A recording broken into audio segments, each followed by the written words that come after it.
আজকে কথা বলবো শুষ্ক চোখ নিয়ে। শুষ্ক চোখ বা ড্রাই আই, এটি আসলে খুব কমন একটা টার্ম হওয়া উচিত এবং আমি মনে হয় কারণ আমার অনেক রোগী আছে শুষ্ক চোখের এবং সবাই খুব কনফিউজ থাকে কেন শুষ্ক চোখ হয় বা কেন হচ্ছে, আমি কি করছি যাতে আমার শুষ্ক চোখ হচ্ছে, আমার কেন সমস্যা হচ্ছে। এখন প্রথমে কথা হচ্ছে শুষ্ক চোখ যে আপনার, আপনি কিভাবে বুঝবেন? প্রথম খুব বাংলা কথা যে আমার চোখটা শুকনা শুকনা লাগে, এটি হচ্ছে আপনার শুষ্ক চোখ হতে পারে।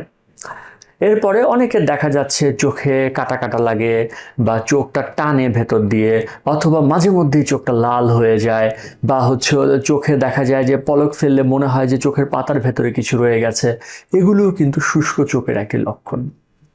এখন শুষ্ক চোখ কেন হয় তার আগে আমি বলতে চাই, সেটি হচ্ছে বাংলাদেশে এরকম সায়েন্টিফিক কোনো ডাটা আসে নাই, কিন্তু পৃথিবীতে আমাদের অনেকগুলো ডাক্তারদের সায়েন্টিফিক ডাটা আছে যে আমরা বর্তমানে আমাদের যে লাইফস্টাইল এবং আমাদের যে কাজের ধরন, বর্তমানে পৃথিবীর 70% লোক শুষ্ক চোখে আক্রান্ত। কেন রোগীরা শুষ্ক চোখে আক্রান্ত এটি আপনাকে বুঝতে হবে যে আমাদের লাইফস্টাইল নিয়ে।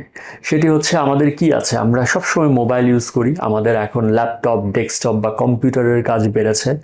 তাহলে কি হচ্ছে, একটা জিনিস মাথায় রাখবেন, আমাদের চোখে কিছু কিন্তু চোখের গ্ল্যান্ড রয়েছে, সেই গ্ল্যান্ডগুলো সিক্রেট করে, চোখের পানি নিঃসরণ করে। এই পানিগুলা কি হয়, পানিগুলা কিন্তু চোখেই থাকে না, এটি বাষ্প হয়ে উড়ে যায়।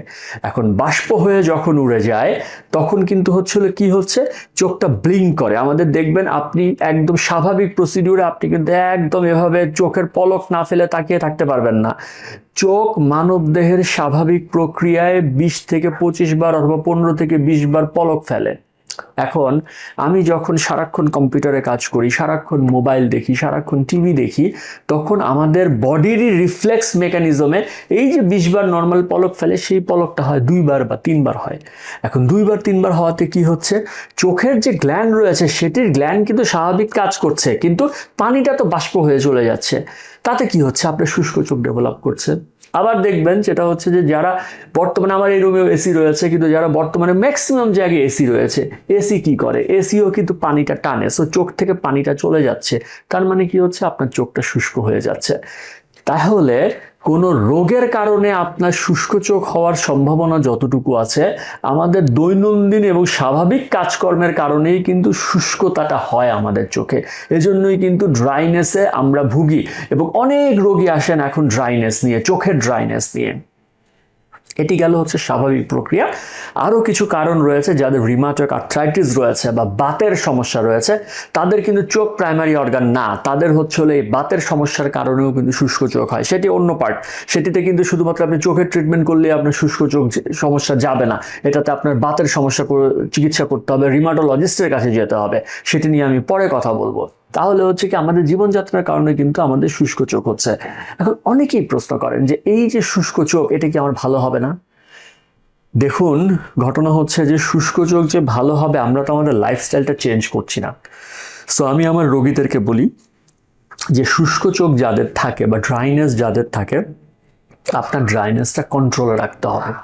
কারণ আপনার জীবনযাত্রা পরিবর্তন হচ্ছে না, আপনার পক্ষে সম্ভব না এখন ল্যাপটপ বন্ধ করে বসে থাকা বা ডেস্কটপ বন্ধ করে বসে থাকা বা মোবাইল বন্ধ করে বসে থাকা বা এসি রুমে গরমের মধ্যে আপনি এসি বন্ধ করে বসে থাকবেন।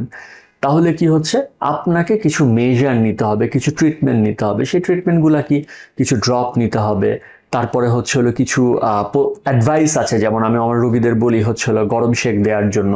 কারণ হচ্ছে শুষ্ক চোখের সাথে কি হয়, যেটা হচ্ছে আপনার চোখের পানিটা বাষ্প হয়ে উড়ে যায়, সাথে হচ্ছে চোখের কিছু গ্ল্যান্ড থাকে, লিপিড লেয়ারের গ্ল্যান্ড থাকে, মেবোমিয়ান গ্ল্যান্ড থাকে, এগুলো বন্ধ হয়ে যায়। এগুলোর জন্য আপনাকে ওই গরম শেকের মেজার নিতে হবে। যেই পানিটা বাষ্প হয়ে চোখ থেকে চলে যাচ্ছে, সেটার জন্য আপনাকে আর্টিফিশিয়াল টিয়ার দিতে হবে। এই অ্যাওয়ারনেসগুলো আপনাকে করতে হবে, না হলে কিন্তু আপনার শুষ্ক চোখ ভালো হবে না। যাদের স্বাভাবিক কারণে, যাদের জীবনযাত্রার কারণে শুষ্ক চোখ হয়, তাদের কিন্তু এই জায়গাতে সতর্ক থাকতে হবে। কি হচ্ছে, আপনাকে চোখের ড্রপ দিতে হবে, আপনাকে গরম শেক দিতে হবে, আপনার অ্যাডভাইস লাগলে অ্যাডভাইস দিতে হবে। এবং যাদের সিভিয়ার ড্রাইনেস থাকে, তাদের ক্ষেত্রে কিন্তু বেশ কিছু ছোট অপারেশন বা মাইনর সার্জারি প্রসিডিউর রয়েছে, মাইনর থেরাপি রয়েছে, সেগুলো নিতে হবে। এই এতগুলো কথা বলার উদ্দেশ্য হচ্ছে, আজকে 2024 সাল, আপনি দেখবেন যে 1980 সালে যদি আমরা ডেটা করতে পারতাম তাহলে 1980 সালে আমাদের জনগণের মধ্যে শুষ্ক চোখের সংখ্যা যতটুকু 2024 সালে তা বেড়েছে। 2050 সালে হয়তো আমরা বেঁচে থাকবো না, কিন্তু 50 সালে গিয়ে যারা থাকবে তাদের মধ্যে আরো বেশি হবে, কারণ আমাদের লাইফস্টাইলটাই এরকম। তো সেক্ষেত্রে সেই লাইফস্টাইলের সাথে মিলিয়ে কিন্তু আমাদেরকে সতর্ক থাকতে হবে যাতে আমরা ভালো থাকি। পরিশেষে একটা কথা, শুষ্ক চোখ বা ড্রাই আই এটি নিয়ে ভয় পাওয়ার কিছু নেই। এটি নিয়ে এমন না যে এটিকে কখনো কন্ট্রোল করা যাবে না, বা এটি নিয়ে আপনাকে সারা জীবন ভুগতে হবে। কথা হচ্ছে শুষ্ক চোখ বা ড্রাই আই যদি থাকে সেটি কারণটা বের করতে হবে, এবং শুষ্ক চোখ বা ড্রাই আই কিন্তু কন্ট্রোল করা সম্ভব। সবগুলো চিকিৎসাই আমরা বাংলাদেশে দিচ্ছি এবং বাংলাদেশে হচ্ছে। আমার কাছে শুষ্ক চোখ ড্রাই আইয়ের একদম ড্রপ থেকে শুরু করে অ্যাডভাইস থেকে শুরু করে থেরাপি থেকে শুরু করে সবগুলো চিকিৎসা আছে, শুধু আপনাকে মানতে হবে। এবং শুষ্ক চোখ যাদের থাকে তাদেরকে কন্ট্রোল করতে হবে। এমন না যে আমি আসলাম একটা ড্রপ দিলাম আমার ড্রাই আই ভালো হয়ে গেল সব শেষ, সেটা না। যাদের ড্রপ লাগে যখন লাগে সেইভাবে উপদেশ মতো দিতে হবে এবং ড্রাইনেসকে কন্ট্রোলে রাখতে হবে। এটাই হলো শুষ্ক চোখ বা ড্রাইনেসের চিকিৎসা। ধন্যবাদ, ভালো থাকবেন।